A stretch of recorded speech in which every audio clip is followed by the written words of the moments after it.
प्रिय छात्र छात्राओं, सुप्रभात। ऑनलाइन शिक्षा व्यवस्था में फिर आपका स्वागत है।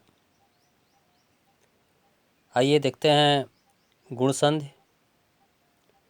इसके पहले आप लोग दीर्घ संधि पढ़े थे। तो देखिए गुण संधि में जो यहाँ गुण संधि है उसमें सूत्र क्या है? आद गुण।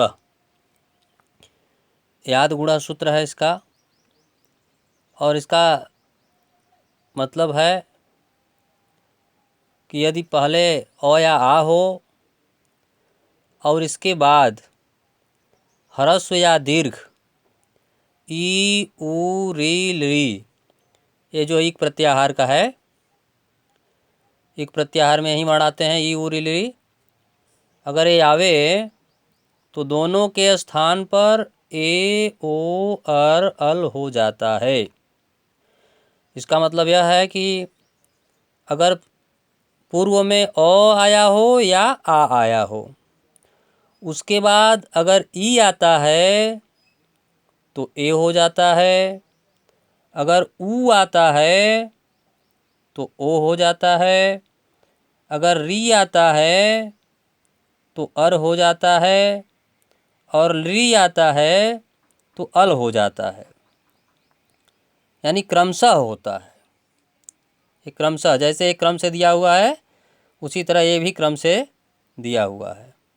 यानी पूर्व में अ या आ होना चाहिए और पर में जो है ई उ री में से ही कोई होना चाहिए, तभी संधि गुण संधि बनेगी। अब देखिए जो ए ई उ री है, ये ह्रस्व हो या दीर्घ हो उसका कोई अंतर, कोई प्रभाव नहीं पड़ता। ई होगा तब भी और बड़ा ई होगा तो भी, यानी ह्रस्व हो या दीर्घ हो, छोटा ई हो या बड़ा ई हो, बड़ा ऊ हो या छोटा ऊ हो। इसी प्रकार री, उसी प्रकार री, चाहे वो बड़ा हो चाहे छोटा हो, उसका कोई असर नहीं पड़ता संधि पर। वह सिर्फ ए ही होगा। अगर अ के बाद ई आएगा तो ए ही होगा, चाहे वो छोटा हो चाहे वो बड़ा हो। तो अब यहाँ पर देखिए जैसे एग्जाम्पल है, यहाँ यथा सूरधन इंद्र बराबर सुरेंद्र हो गया, यानी इसमें का अ निकल गया, सूर र में का अ और यहाँ का ई, और दोनों में लगे तो मिल करके ए बन गए। इसी तरह से यहाँ देखें चंद्र धन उदय है, तो चंद्र द्र में अ लगा हुआ है और यहाँ ऊ है तो अ धन ऊ बराबर ओ हो गया। तो यहाँ एक में संधि हुई तो क्या हो गया? चंद्रोदय। यानी यहाँ पर ओ की मात्रा ये लग गई। इसी तरह यहाँ देखिए है देव धन ऋषि।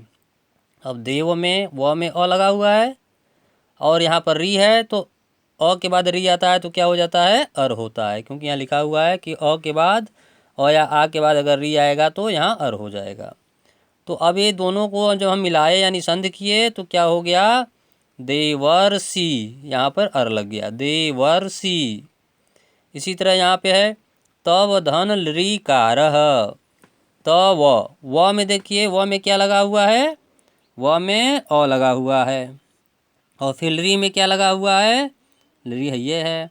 तो अधन री बराबर क्या होता है? अल होता है, क्योंकि यहाँ परिभाषा में यही लिखा हुआ है ना कि अ या आ के बाद अगर री आए तो क्या होता है? अल हो जाता है।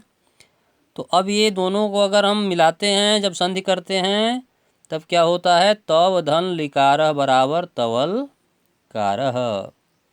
तो इस प्रकार होती है गुण संधि। अब आप इसको समझ करके आपको नीचे होमवर्क भी दिया गया है। देखिए यहाँ पे होमवर्क है। अब इस होमवर्क को आप अच्छे से करके तब हमको दीजिएगा। देखिए यहाँ पे है ना, मम महाधन इंद्र है, फिर मम धन ऋकारा है, चौथा है यहाँ दूसरा देखिए हित धन उपदेश है, तीसरा राजधन ऋषि है, और पांचवा क्या है? ग्रीष्म धन ऋतु है। इसका होमवर्क करके आप लोगों को दिखाना है, और इसके बाद फिर आगे हम आप लोगों को अगली संधि बताएंगे। ठीक है, नमस्कार।